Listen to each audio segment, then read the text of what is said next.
We will continue with the physical and chemical properties of the fatty acids, and next property is the formation of salts.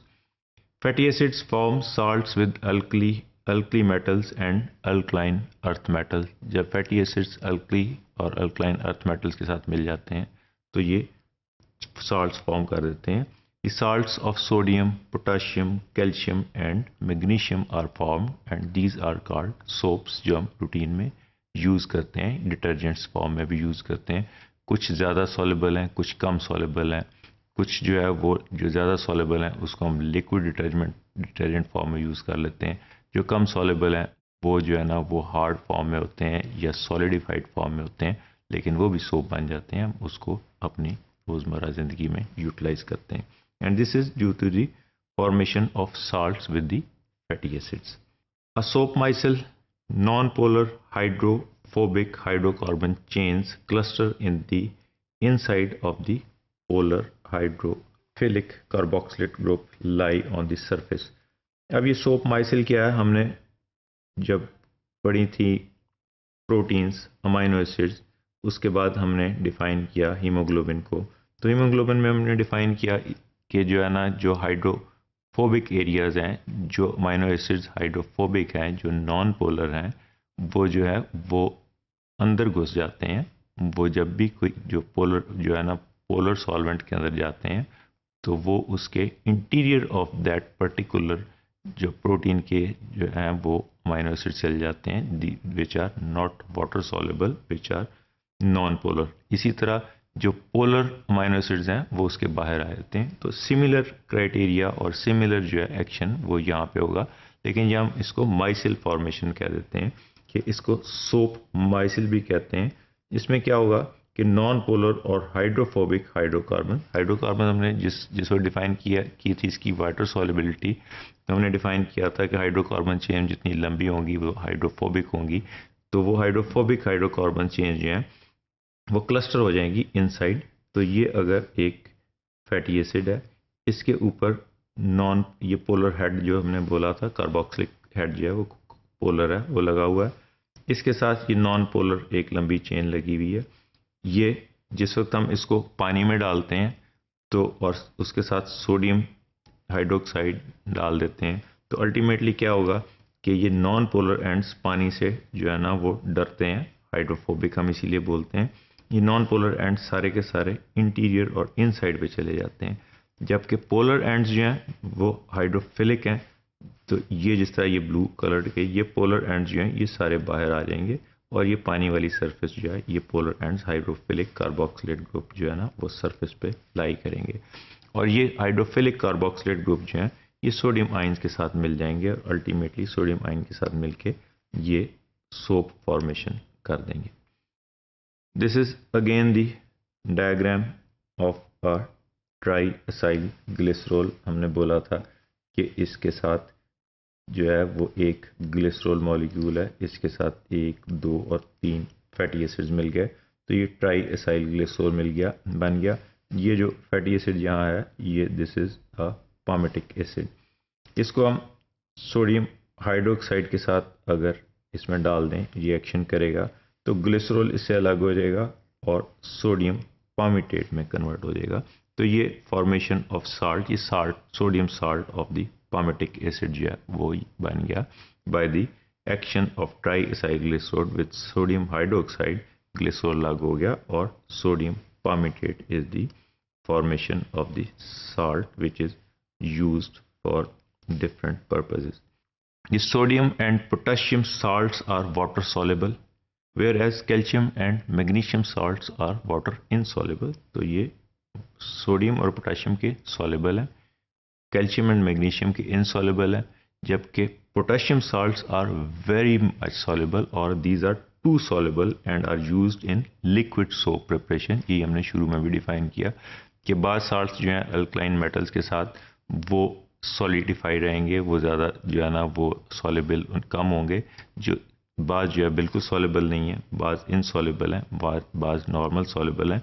जो बहुत ज़्यादा जो है ना वो पोटेशियम सॉल्ट है वो बहुत ज़्यादा सॉल्युबल है, इसलिए वो हम लिक्विड सोप फॉर्मेशन में जो है ना उसको यूज़ करते हैं, लिक्विड डिटर्जेंट्स में यूज़ करते हैं in our laundry and different areas. Formation of detergents, reduction of carboxyl group of fatty acid produce alkyl alcohols which can be sulfonated or sulfated to produce detergents। अब ये क्या बात हो रही है कि जब हम कार्बोक्सिल ग्रुप जो है उसको रिड्यूस कर देते हैं और द फैटी एसिड का जो कार्बोक्सिलिक ग्रुप है उसको रिड्यूस हो जाता है तो वो अल्काइल अल्कोहल फॉर्म कर देता है और ये अल्काइल अल्कोहल्स आइदर सल्फेटेड हो जाते हैं और सल्फोनेटेड हो जाते हैं। तो ये सल्फेटेड और सल्फोनेटेड में थोड़ा थोड़ा फ़र्क है, यहाँ एक ऑक्सीजन फालतू है सल्फेटेड में और अगर ये यहाँ पे ये 3 ऑक्सीजन ही रहें तो ये सल्फोनेट हो जाएगा और they produce the detergents. If this is a hydrocarbon we can see कि ये एक हाइड्रोकार्बन है, फैटी एसिड है। इसके साथ अगर हम ये सल्फेट और सोडियम लगा देते हैं तो ये सोडियम अल्काइल सल्फेट बन जाता है। इसी तरह ये इसके अंदर एक बेंजाइल रिंग अगर हमने ऐड कर दिया दिस हाइड्रोकार्बन के साथ या फैटी एसिड के साथ तो ये और इसके साथ अल्टीमेटली एक सल्फोनेट ग्रुप लग गया तो this is known as a sodium alkyl benzyl और बेंजीन सल्फोनेट। तो these are the detergents which are produced by sulfonation or sulfation of the hydrocarbons. This is other diagram which also shows we can see that this is dodecyl benzene। अगर यहाँ तक हम देखें तो ये डोडिसाइल है और इसको हम अगली स्लाइड में डिफाइन करेंगे। इसके साथ एक बेंजीन रिंग लगा हुआ है, then it is known as dodecyl benzyl. इस डोडिसाइल बेंजीन के अंदर हमने सल्फ्यूरिक एसिड और सोडियम हाइड्रोक्साइड 2 चीज़ें रिएक्शन में ऐड कर दी तो it is converted into sodium 4 dodecyl benzyl sulphonate. अब ये डोडिसाइल बेंजीन उसी तरह है और उसके साथ सल्फेट और सोडियम ऐड हो गया। This is an other form of ionic detergent which is used in the normal practice. This is showing the detail of the particular reaction जो पिछली स्लाइड में हमने देखा था। This is a synthetic detergent, a sodium alkyl sulfate called sodium dodecyl sulfate can be prepared by reacting dodecyl alcohol। ये this is the dodecanol और dodecyl alcohol। इसके साथ वी कैन सी कि ये एक हाइड्रोकार्बन चेन है, fatty acid है, इसके साथ एक OH लग गया तो ये अल्कोहल बन गया। जिससे हमने देखा था कि ग्लिसरॉल अल्कोहल जाके लग गया था, इसी तरह एक OH ग्रुप यहाँ पे लग गया तो ये डोडिसाइल अल्कोहल बन गया। इसको if we add sulphuric acid to it, it is converted into dodecyl sulfate and water. The resulting dodecyl sulfate is converted to the sodium salt by reaction with the sodium hydroxide। ये पिछले वाला जो हमारा reaction था उसी को हमने उसको एलेबोरेट कर दिया इस स्लाइड में कि वहाँ हमने कहा था कि सोडियम जो है ना डोडिसाइल सल्फेट जो है उसके साथ बेंजाइल रिंग भी है। यहाँ बगैर बेंजाइल रिंग के उसी रिएक्शन को डिफाइन कर रहे हैं कि डोडिकेनॉल जो है उसके वो एक अल्कोहल है, उसके अंदर सल्फ्यूरिक एसिड डाला, सल्फ्यूरिक एसिड से डोडिसाइल सल्फेट बन गया। दिस डोडिसाइल सल्फेट में अगर हम सोडियम हाइड्रोक्साइड ऐड कर देंगे तो this is converted into sodium dodecyl sulphate. So this is the lauric acid. ये हम देख सकते हैं कि यहाँ पे 12 कार्बन कंपाउंड है जो हाइड्रोकार्बन डोडिसाइल के साथ लगा हुआ है, डोडिसाइल alcohol. This is lauric acid और डोडिकेनोइक एसिड। इसको हम अगर इसका हम सिर्फ जो है ना फैटी एसिड का नाम इसका देंगे तो ये ल्यूरिक एसिड है क्योंकि ये 12 कार्बन कंपाउंड है। वी कैन सी के 10 यहाँ है, ये 11th and 12 carbon is lauric acid और इसका दूसरा नाम डोडिकेनोइक एसिड भी है।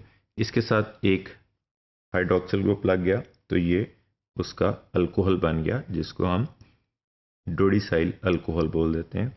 इसके साथ सल्फ्यूरिक एसिड ने जो है वो ऐड हो गया तो डोडिसाइल सल्फेट बन गया।